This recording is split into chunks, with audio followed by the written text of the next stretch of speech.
Welcome to the deep dive. Okay, let's get right into it. You've got an essay coming up, right? About how Native American tribes adapted to their environments. That's the focus. Right, so our mission today is to really dig into that. We want to pull out those key insights, maybe some surprising facts from the sources Yeah. to give you that edge, make your understanding in that essay really solid. Absolutely. And what's really fascinating here as we start is just how deeply the environment shaped these early American societies. I mean, it wasn't just a backdrop. No, It dictated, well, pretty much everything. Daily life, food, even how their communities were organized, their political structures. We're talking incredible diversity across the Americas. yeah. You had everything from these dense urban centers, huge populations, down to, nomadic groups constantly on the move. And And I think that's the key takeaway, the aha Yeah. moment for you listening. yeah, Seeing these adaptations isn't just about survival. It's about incredible human ingenuity, Right. problem solving. exactly. How connected these cultures were to the land itself. It really defined them. So let's start there. This fundamental idea, the environment as the architect. It really was. I mean, you couldn't just, decide to grow corn anywhere you liked if the land wasn't right. The environment kind of created the life that was possible there. Precisely. And if we go back, way back, maybe around 10,000 years ago, you see this huge turning point. Humans start domesticating plants, animals. The agricultural revolution. That's the one. And suddenly you have more food, it's more reliable, that allows populations to grow, people start settling down, building permanent villages, towns. A totally different way of life compared to just hunting and gathering, always moving. A massive shift. But, and this is important, Yeah. it didn't happen the same way everywhere. You ended up with this whole spectrum. Right, so you had those big agricultural societies, the powerhouses. Mostly further south, yeah. Mhm. Building really complex civilizations. And then you had others, maybe further north, who remained more nomadic, constantly adapting to changing seasons or animal migrations. Each path was a direct response, a really smart response to their specific surroundings. It's like the land itself was giving different instructions. Okay, so let's talk about those big ones first, the ones who really mastered agriculture. Yeah, if we connect this to the, let's say, the grand scale, the largest tribes, names you probably recognize like the Aztecs, the Maya, the Inca, they were heavily reliant on advanced farming, mostly in Central and South America.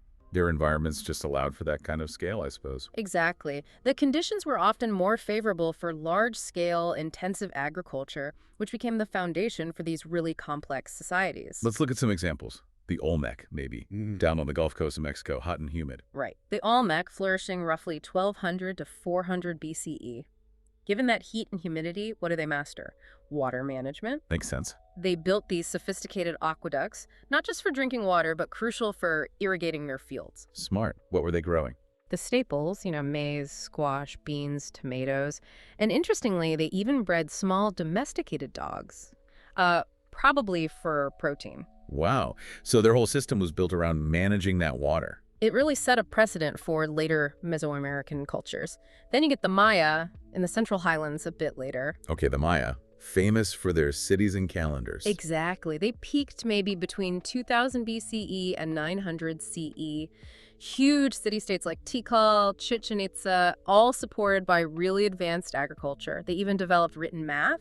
To track crops. Yeah, track crop yields, population numbers, stuff like that.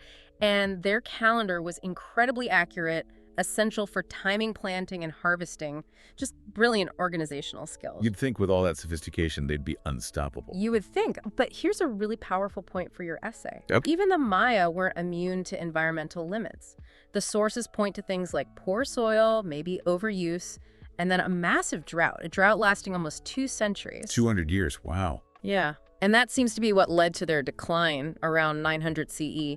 People just abandoned those large cities. It's a stark reminder, really. That nature ultimately holds the cards, even for advanced civilization. It really does.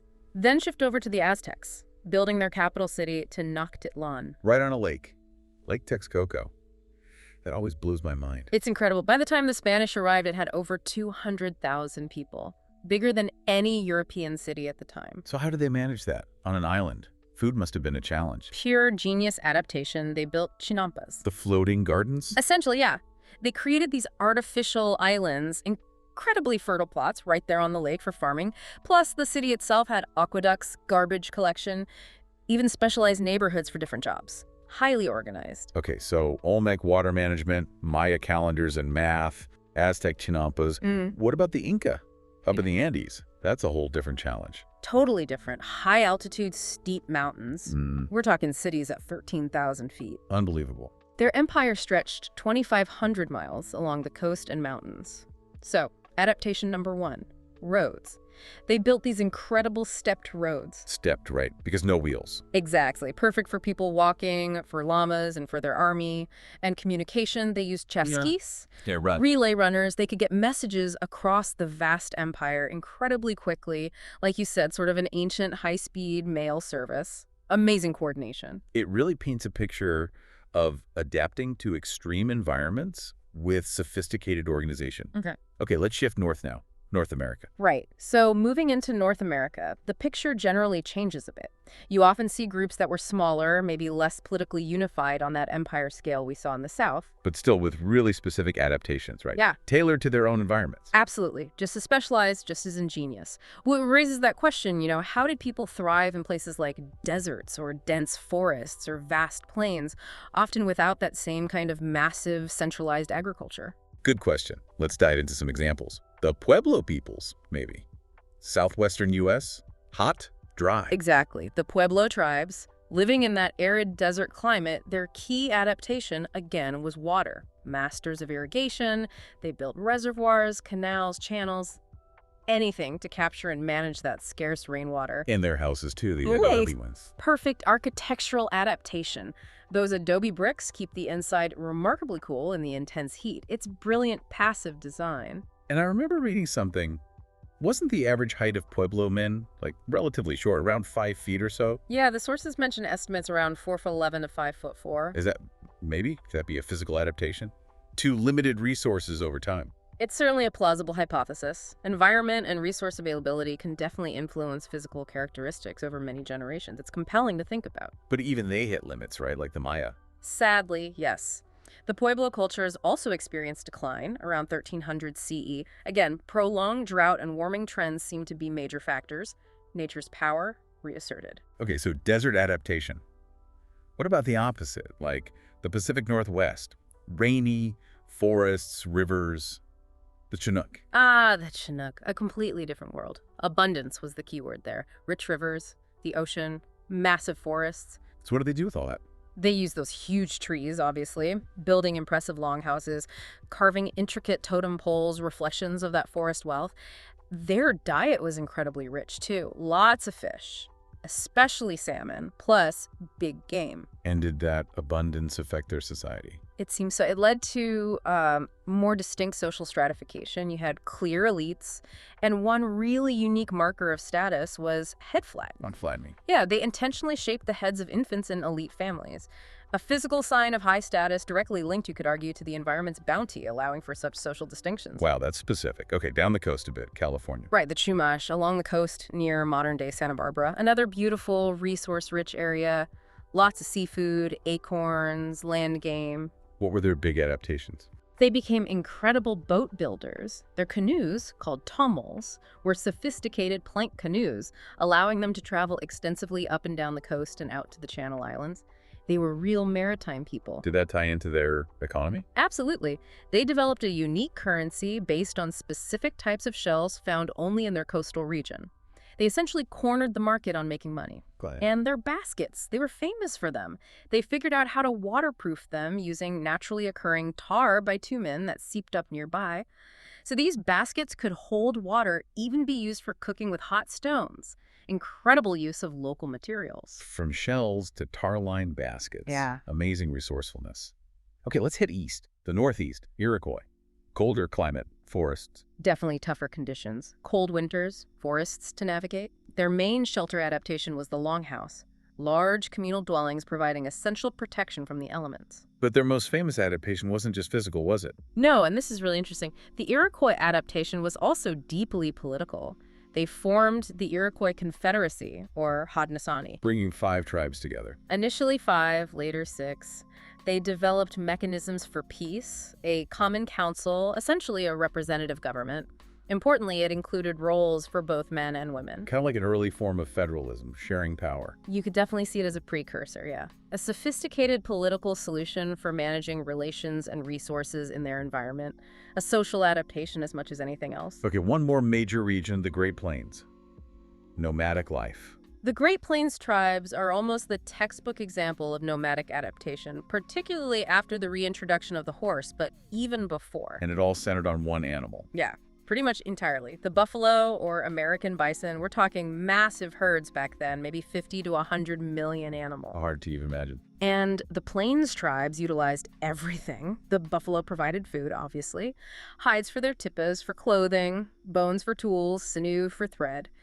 Their entire way of life, their seasonal movements, followed those herds. A complete integration with that single dominant resource. A perfect example of adapting to the rhythm of the environment rather than trying to reshape it fundamentally through large-scale agriculture like in Mesoamerica. So bringing this all together, when you're thinking about your essay, Right. it's clear these aren't just random stories. You can really draw a line from the specific environment, desert, coast, forest, plains, mountains, to the specific kinds of societies and technologies that emerged. Absolutely. The environment wasn't just passive scenery. It actively shaped cultures, social structures, technologies, maybe even physical traits, as we discussed with the Pueblo height theory. Whether it was managing water, utilizing forests, following herds, or building empires on fertile land, the natural world was the driving force. So for your test, think about using these examples: the Pueblo irrigation, the Inca roads, the Chumash canoes, the Iroquois Confederacy. The Plains buffalo focus is really strong evidence. They show how the environment wasn't just a setting, but an active participant. Exactly. It shaped their challenges and their solutions. It's just an incredible range of ingenuity, isn't it? From those Pueblo water systems and Inca roads, to the Chumash making waterproof baskets and money from shells, to the Iroquois building a political federation. It really underscores that deep, complex, sometimes difficult, but always creative relationship between people and the place they live. It's a history woven into the landscape itself. Yeah, a rich tapestry, like you said. And maybe one final thought, something to perhaps weave into your conclusion or just mull over. Okay. Consider that these adaptations weren't just about reacting to difficulty. They weren't just about survival. They were also active, creative expressions of cultural identity. Building Tenochtitlan on a lake, carving Chinook totems, forming the Iroquois League. These were powerful statements about who they were. Ah, that's a great point. Adaptation as identity. Exactly. It shows how resilience and ingenuity are so deeply human, and often it's the environment itself that acts as the muse, the teacher, pushing that creativity forward. Something definitely worth exploring further. Keep digging into this topic. It's endlessly fascinating. You'll find so much more depth the more you look into the brilliance of these adaptations across the Americas.